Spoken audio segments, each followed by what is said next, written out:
My name is Prof Corrective. Well, people call me Prof Corrective. My name is Jared Countess. I'm called Prof Corrective on Instagram. Today, I'm going to be talking to you. Oops, see, forgot to hit a record button. Record. Oh, no, we are recording. Okay, good. All right, here we go. All right. So, no restart. Here we go. Today, I'm going to be talking to you guys about fascial lines, specifically the arm line and the superficial front line, or as I call it, the abdominal line. This is the third class in our fascial line series. This is the fourth class in my series on release, activate, stretch. We are offering the first 4 classes for free. They will also be uploaded to YouTube. The ones that I deemed fit enough to upload to YouTube will be. And so the first class is up there. I have to edit the second class still. And the third class, no, sorry, the second class is up there. The first class needs to be edited, and the third class needs to be edited as well. This class will probably go straight up there. I probably won't have those same kind of problems because I am getting better with this whole recording stuff. All right, so today when we get into arm line and the superficial front line, we're gonna talk about how these two lines communicate, what they do in the body. But first, we're gonna start off with a brief overview of what fascial lines are. And all of this is gonna be on a nice little PDF for you guys. And if you have any questions, put them in the comments. But again, I am going to stop. There you go. There you go.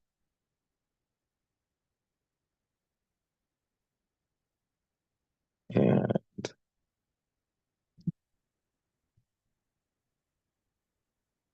sorry about this, guys. There we go. All right. So this is R.A.S. week 4 fascial line series. All right, and I do believe this is emerging healthcare knowledge, guys. I do believe that the world is beginning to catch up with this, and we are vastly changing. So R.A.S. course, the agenda. All right, so if you watched the first couple of classes, we went over what is fascia, and we went into a deep dive into what fascia is, what it's made from, and how it impacts the body. Now you are in the third part of the fascial line series, which we do a look into 6 of the 7 fascial lines and understand how they affect human movements. We only look at 6 of the 7 because I think only 6 of the 7 are truly worth looking at in terms of clearing out dysfunction, and they pertain to my system in and of itself. All right. And so we'll also understand how movement is impaired when these lines are out of whack. I'll do a little bit of that at the end of the day. And then when we get into the actual course, our first class of the course again is December the 7th. We will talk about finding dysfunctions. We will assess common postural imbalances and how they are associated with fascial imbalances. And again, fascial imbalances happen along fascial lines, and we can understand how communication is disruptive. So we get into that and finding dysfunction. So we spend a few classes there, and then we move into actual more case studies where we actually are talking about corrective exercises, how we can affect change, and why certain ways of affecting change currently work.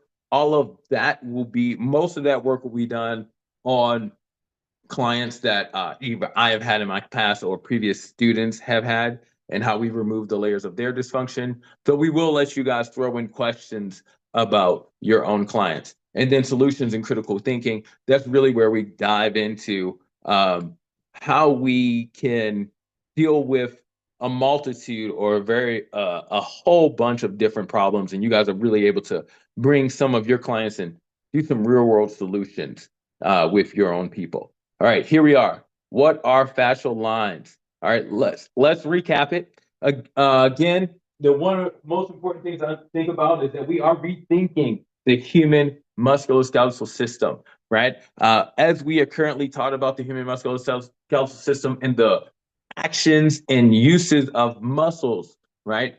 That has to change. That has to be thought about in terms of fascial line and fascial communications, because these are the interconnected networks that link muscles, bones, and other structures in the body.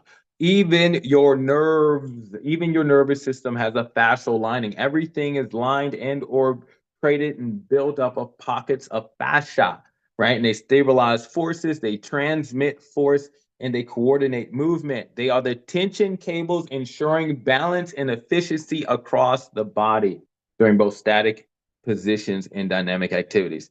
My guy Bruno wrote that. I love it. I love it. I love it. He's a former student. He's great.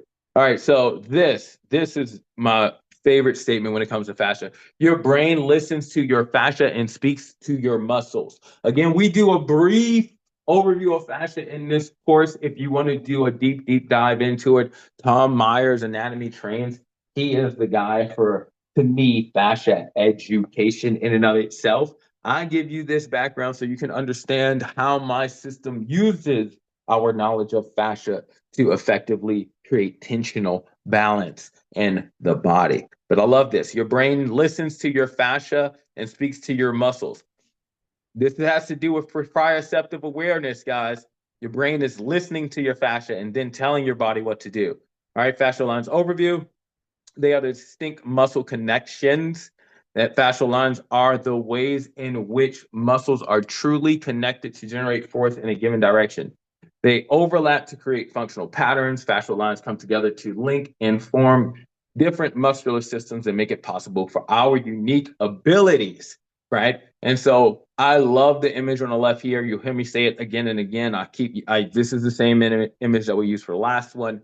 And it's just because if we look at images like this and how these muscles are linked along through that IT band, now that we know it's so important, the iliotibial band, and then when we find out it's all part of your lateral line, and some communication between multiple fascial lines is really what it is. It's a big fascial intersecting place.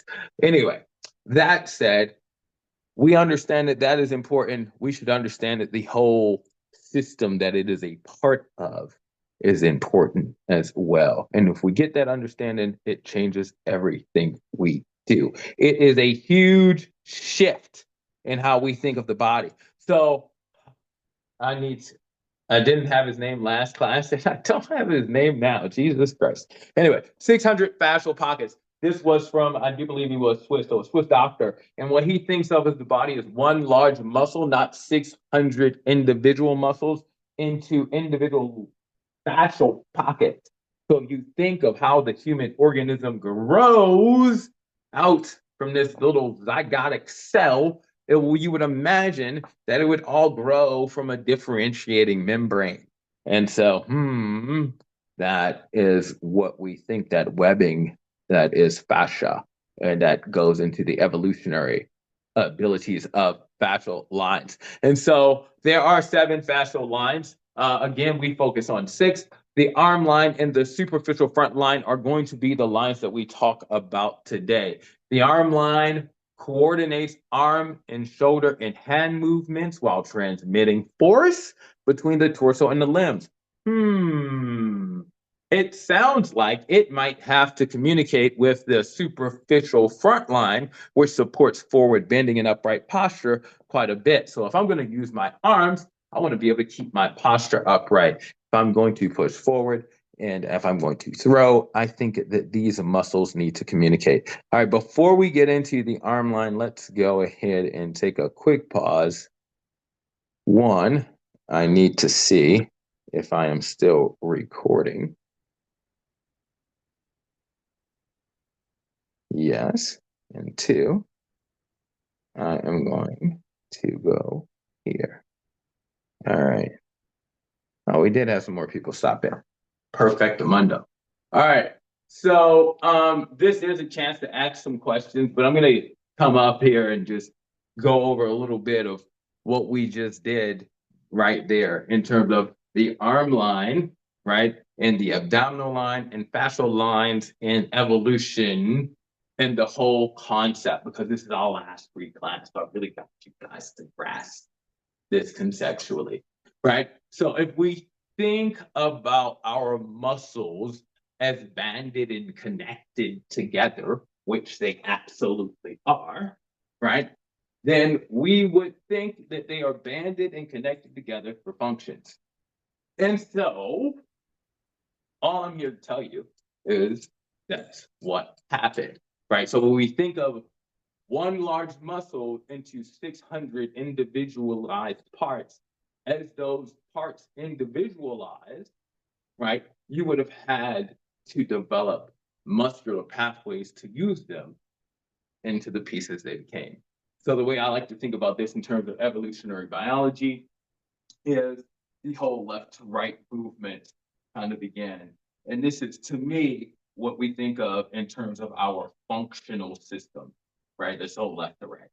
I used to think of it the spiral, but we'll call it that, right? And so that's generally how most primitive things are going to be moving, right? And then as things developed and moved onto land, they needed to branch out muscles to develop limbs, right? And so that made them more complex. And then you get back lines and front lines. And some of these deep front lines come into play, right? But the deep front line, then you don't really think about that developing until animals start to stand up erect. Then you don't think about the arm line, muscular differentiation starting to truly develop until animals started to use wings and or grab things. The final for that would be these opposable thumbs that we have over here, right? And so this is why the arm line is so important to human beings. Now, anybody got any questions really quickly before I go in and talk about it? Because then this is what I'm going to do. All right, I just want to give you guys kind of a background, a little bit of the importance of, and now we're going to talk about the arm line. And we get into finding this function, arm line is going to be super important. So you'll find it's one of the, I call three, one of the big three. Yikes, that's not what we want to do. Okay.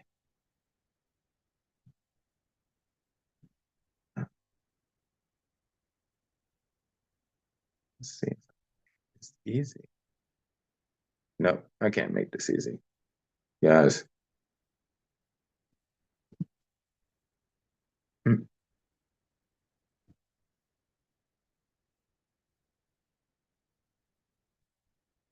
By the way, I promise you, sign up for the class. Information is amazing. I also promise you, you're going to have to be patient with me and technology because it's a thing. All right, here we go. Fascial lines. The arm line. Again, our fascial lines are going to define the pathways or make up the muscle pathways that the pathways that our muscles are linked. So there are 4 pathways. This is very complex, the human arm line. So human arm line is probably going to be a little bit different, guys. I haven't studied anatomy and physiology in birds, but animals do have fascial lines. This evolutionary stuff I'm telling you is based in fact. All right. Superficial front arm line, the deep front, superficial back, deep back, and all of these things connect to the ribs, traps, delts, forearms. So they all connect to these places. The purpose is force transmission and stabilization to the shoulders and scapulas, right? And remember, I talked about those opposable thumbs, our hands. And so they are important for pretty much everything that makes you a human. Lifting, pushing, throwing, typing, fine detail work, right? And so this is why, again, when we start to talk about dysfunction, and when we get into neuromuscular patterns of dysfunction, the arm line is going to become a significant one. All right, so arm line in action. The lines play a crucial role in transmitting force between the torso and the hands, right? So what does that mean? Look, everything you do as a person requires this kind of associated functionality between your lower limbs and your upper limbs and how your left to right side does things and the balancing out of musculature there and all of this tension actually has a role to play in how arm line works and function. It is essential to most all human movement patterns, right? Now, it does work a lot with the superficial front line, and then you get into the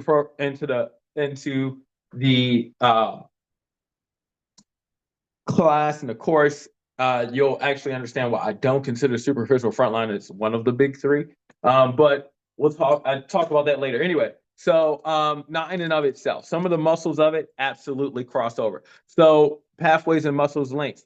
Let's go ahead and actually name them, right? So it does go from the upper branch, the forehead, the neck, the pec major, the abs, and the lower branches. Some portions of the pelvis, really what's going on in the quads and the connections all through there, the front of the thigh, over the kneecap, tibia, fibia, and it is pretty much essential in all motion forward, right? So all movement mechanics, all of our drive, all of our ability to push and move things, and then our ability, if you can look at it, to resist being pushed, right? You see that nice little, don't have a cursor here, but that nice little front side picture there where you can see it's just your ability to resist being knocked over. It's what makes your arm line really functional, actually, to be honest.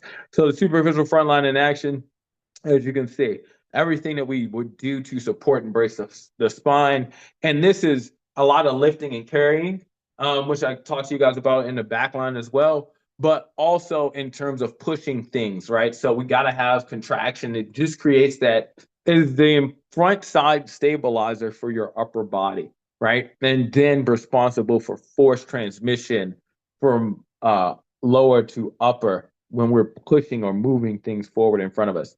All right. So that gets into our overlapping functions, right? Good.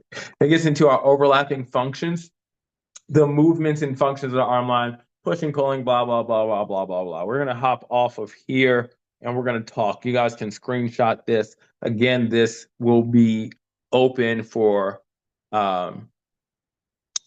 more discussion, but I'm going to hop off of here and I'm going to go live because today is a day to talk about these things so you can see them. It makes so much more sense. Let's start the video. All right. Now, I'm not going to lie, guys. That was really fast. So now I really do, I want to know some things that we learned, some questions that we have, and just go ahead and kind of, I don't have Bruno here with me today, so just go ahead and kind of speak up, or I tell you what, and do the chat. Go ahead and message me in the chat. If you have, no, just speak, forget about it. We're not that, it's not that many people here. So if you got any questions on what we talked about, just go ahead and just ask me a question now, please, before I dig too deep, before I get too super duper nerdy, and we start to talk about some of the importance of the arm line and its intricacies. And I'm gonna go ahead and give you guys some tidbits into the class, and because the arm line, it plays a part in all of the pieces of the release, activate, stretch system, and understanding some of the stuff about where we're going wrong. So, but anybody learn anything interesting so far? Does anybody have any questions about where they can maybe find anything more on this information, or anything about maybe the evolutionary biology aspects of fascial lines, and maybe, I don't know, why this area is still so fringe? Anybody got anything? I know you're studying to be a DPT, and so I got a question. I've been on a couple podcasts with a few other doctors of physical therapy, but two questions. How much do you guys touch on fascial lines at all these days? I know you touch on fascia. And then when you talk about regional interdependence, if you do touch on fascia, do you guys talk about, and have you talked about regional interdependence yet at all? That should be a real quick question. But do you talk about what muscles, what tightness in how one muscle or how it might affect another. I forget what your name was. Otis. Odell, and yes, Odell. we do talk about like myofascial relief because one thing that's really big on our clinic, we do a lot of soft tissue work, cupping, and dry needling. But in regards to myofascial relief, I personally feel like needles, dry needles, like work wonders. Because personally, in regards to like dry needling, because sometimes like doing like soft tissue work, people's skin can be very sensitive. I know if I'm real tight coming from the gym, me trying to get some soft tissue work, I could be very sensitive to it. But if I was to Mhm. give me some acupuncture and dry needles, yes, that first little needle, that first that what's the word I'm looking for? As you palpate the skin, when you put rupture that needle into the skin, yes, that prick can be much, but as it marinate, in the bones, I mean, when it marinate with the muscles, then as time goes on, yes, it should feel better. Of course, you'll be sore afterwards, but yes, I definitely agree that dry needles work wonders. And the second part of your question, no, we Sure. have not dug into that deep. So yeah, I'm a little bit lost onto that part. Okay, okay, okay. All right. Well, I'm gonna give a little bit of an overview on regional interdependence, because that is something you'll get into, um, and that is something that is at least discussed, right? And in terms of biotensegrity and stuff like that. But we're going to dig into all of them because the arm line, like I said, when we talk about human functionality, it plays a part into all of it. And it has so many bits and pieces because all of our abilities to do all of these different things and disassociate all of these different movements is really what makes us unique in terms of human beings and so a lot of our neuroprogramming, latent neuroprogramming, is hardwired to what these things are functionally able to do. So if in other words, if the body is able to perceive or feel or acknowledge, right, if the fascial system is warped in a place here, now the body knows that to use this effectively, it has to make other changes. That system will change and warp based upon certain changes in this one, right? Sometimes. Now, I'm not going to say those changes always run all the way through, but that understanding that becomes important to understanding like what it is we're thinking about with the arm line. So, regional interdependence is just the understanding that again, maybe what is happening in terms of let's talk about internal rotation at the forearm is related to internal rotation at the shoulder, just to keep that simple, right? And then some of it throws into how weight distribution may affect downstream joints. But in terms of regional interdependence, most of the time it's more so looked at um, distal proximal or distal of the uh, of the injury, probably to like the next joint and then to the next joint system, right? It doesn't span. The concept doesn't often span across systems across the body as much. It is starting to get there as we get into gait and foot mechanics. We are starting to understand and dig into more the subject of regional interdependence. All right. So, all right. That said, let's go into more of a direct comparison of communication between the arm line and the superficial front line, or as I called it the abdominal line, because that makes it easy for us to understand because it's all the musculature through here, all the way down in the human body that makes us able to flex, right? And resist flexion and then generate power in a resisting flexion kind of a way. So when we think about our arm line and its functionality, it's always, it's no matter what our arm line is doing, if I'm moving forward, it's always going to be resisting or it's going to be applying some sort of force. So what that means is that the body has to have a clear communication pattern between the muscle systems that are created in the arm and the muscle systems of the abdominal plane, right? And so the breakaway from how we think of anatomy and physiology before was we didn't think of there being a physical connection between these systems. We thought it was all neurological, or that the physical connection that was between these systems wasn't giving the body feedback, right? And so now, as we understand, well, it's really weird because the understanding is there, but it seems the information in the books is still not changing. It's very frustrating to me, especially from someone again who just again what the way that I approached this was from a what works, and then I looked for the science behind why what was working worked, and I stumbled upon fascia.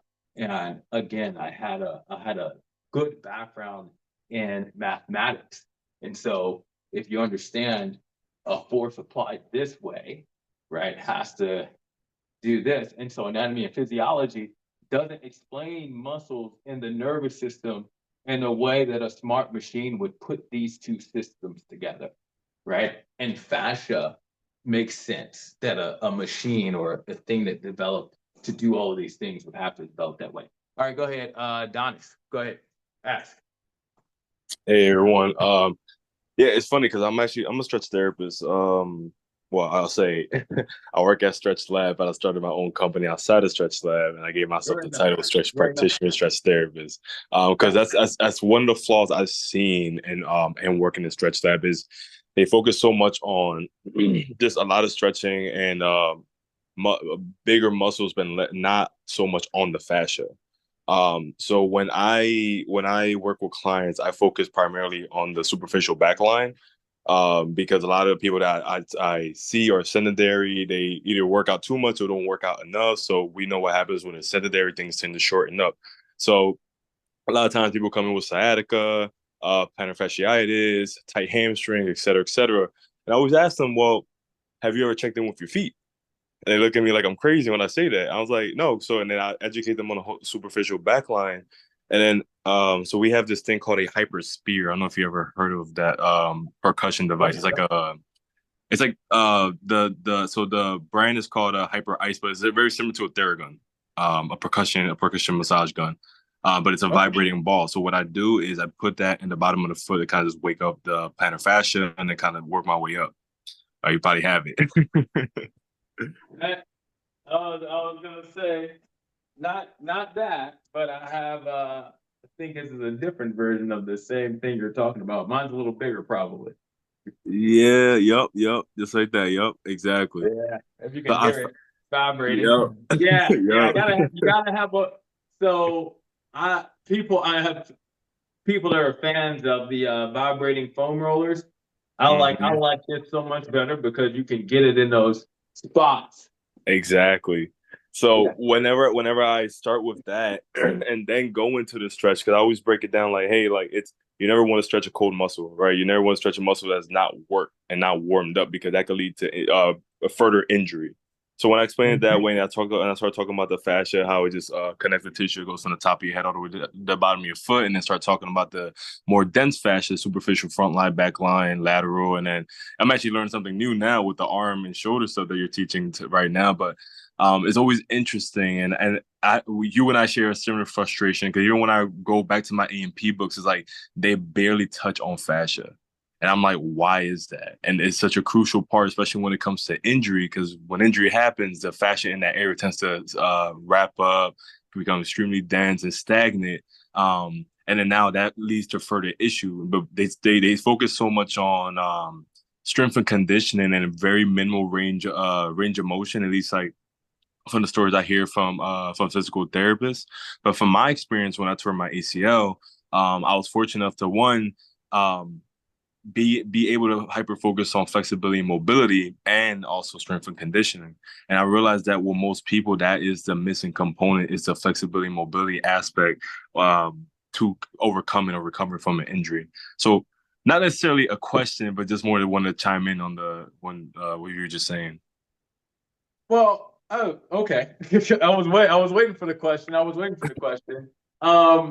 In terms of like it's people who are good at doing the strength part, right?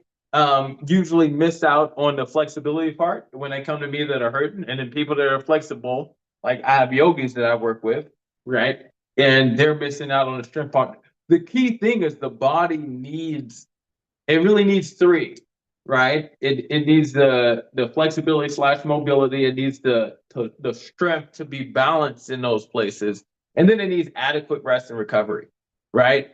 And that could be mental, physical, blah blah blah. We're talking about pain relief, right? But what I had a question for you was when they rolled their foot out, right? Do you ever do a test where you have them stretch their hamstring or stretch that posterior chain, right? Or the superficial back line. They stretch their superficial back line and then release the bottom of their foot or release those muscles in their foot and have them redo it and show them how connected the system is. You ever do that? Yeah, Or yeah. have you? It's funny because whenever I bring that up to them about how the superficial backline goes from the back of their neck all the way down to the bottom of the foot, and I started incorporating more of a sciatic stretch where you're doing a hamstring stretch and you press down on their toes, kind of activate the sciatic nerve, kind of like I guess flossing, like nerve flossing. So I'll show them the difference before I do that and see how far they can get, and then I'll do it, and then And see the they'll see how reduction. much further they go afterwards. Or you so are you getting are you applying pressure as you push as you press down? Just gravity. We Mhm. just putting my hands at the balls of their feet, and it's kind of letting gravity do its thing. Um, so basically, like a stretch that we work with like a tension scale. So we wouldn't go to like pain. We'll go to like, hey, this feels like an amazing stretch, but if we go beyond this, it'll start hurting like hell. So we usually go like 5 out of 10. But I'll say if I'm gonna apply that slight pressure to the balls of the foot, kind of like um dorsiflexion, like extended dorsiflexion, I ask them to tell me when they're at a 4. So that when I do it, it's gonna shoot it to a 7, but that's a little more manageable when you're at a 4 versus at a 5. And they'll feel that stretch going from the back of their heel all the way up to the hamstring. So then when I Okay. show them the difference, it's always like night and day. Okay. Like night and Okay. day. Okay. All right. Okay. I was wondering what range you were applying that at in terms of um applying that pressure to the front of the toe, or you're pulling down, right? You're putting the toe Yeah, in yeah. deeper So inflection, think right? of like if you're on your back and You're I'm putting the lifting. toe deeper inflection, Yeah, right? exactly. You're just Yep. pulling. You're pulling it. You got it there in your brace, and you're pulling the toe down deeper Yep. inflection. Yep. Yeah, Yep. yeah, and Like that. extending the stretch. Yeah, yeah, yeah. Okay. Yeah, yeah, yeah. Are you also creating rotation to try to set eversion, evert the foot to pull that big toe inward and down as you pull down as well. Hmm. No, I never tried Yeah. that. I haven't tried that yet. Yeah, and play around with flossing it like as you're applying it. So funny enough, the one of my trainings is Thai massage. One of the things I was taught is Thai massage, and the person that taught me an effort to actually launch something. Well, before Stretch Lab became Stretch Lab, they were just certifying people as stretch therapists, and he had a disagreement with them, and so he was teaching me that to be his partner to build a competing thing, but he was a disagreeable person, so he had a disagreement as well. So,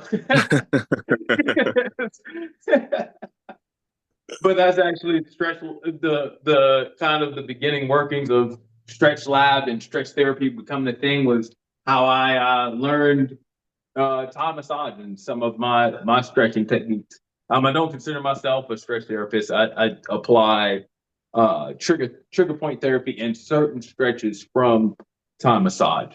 And that Mm, was one of his gripes with the way that they applied stretching was that he felt that manual release or applications or some sorts of applications of pressure was good, right? Or necessary, right? So like hence you have myofascial release tools in your stretch therapy clinic. Is that you know what I'm saying? Because you see the benefit of it.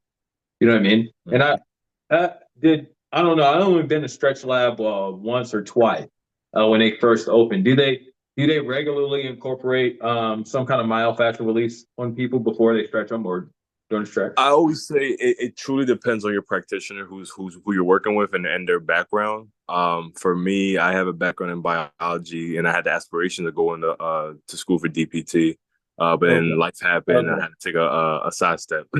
But I still kept educating myself in the process. So it's like it truly depends on the knowledge and experience of the person that you have. For myself, because of what I know and what I've self-taught myself, I always Yeah. implement some type of form of myofascial release before even starting. Because again, it's Yeah. the fascia You is saw you raveled up. understood. What'd you say? When you understand it, right, it's a no-brainer.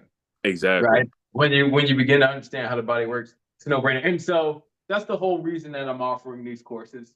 I'm giving the free stuff out, like I said, right now, and then we're gonna like behind closed doors, we're gonna talk about like how we greater ways to use this information um, to make a larger impact on our clients and the people and build that consistent line of business and referrals that everyone needs Yeah.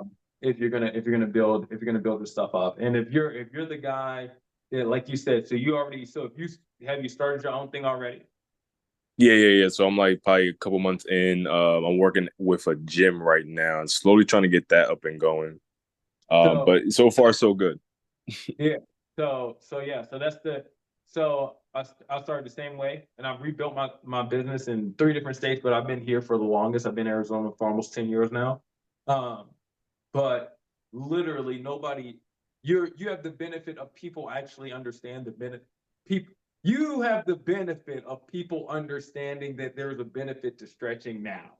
When Yeah. I was doing what I was doing, starting out with this model, I was educating somebody or they were referred to me from somebody else who I fixed a problem for that no one could fix, right? And so I had to build my business through reputation and build the knowledge of what this stuff is and kind of really wait for the knowledge to become more mainstream so that Yeah. people would come to me kind of more readily, actually. So you got a great benefit. And then if you're doing things like that, if you're incorporating some form of myofascial release into your stuff, then you're getting better results than the guys that are doing it the other ways. And so that's you're gonna keep building. Hopefully, I would hope, I got still a couple spots open for the course.